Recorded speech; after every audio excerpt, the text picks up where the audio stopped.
বিনা কারণে কোনো স্বাধীন দেশের রাষ্ট্রপ্রধানকে হত্যা করা ভয়াবহ আর হতাশাজনক বলে মন্তব্য করেছেন বিএনপি মহাসচিব ও স্থানীয় সরকার মন্ত্রী মির্জা ফখরুল ইসলাম আলমগীর। বিকেলে রাজধানীর ধানমন্ডিতে এক অনুষ্ঠানে এই মন্তব্য করেন তিনি।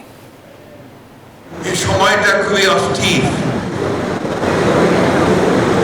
একদিকে বিশ্ব রাজনীতিতে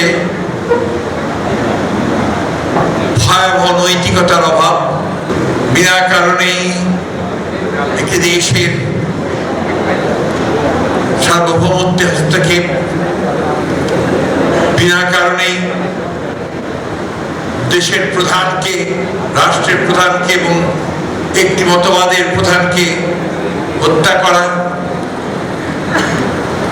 একটা স্বাধীন রাষ্ট্রের প্রেসিডেন্টকে তুলে নিয়ে গিয়ে জেলে পুরে দেওয়া, এক ভয়াবহ বিষয়।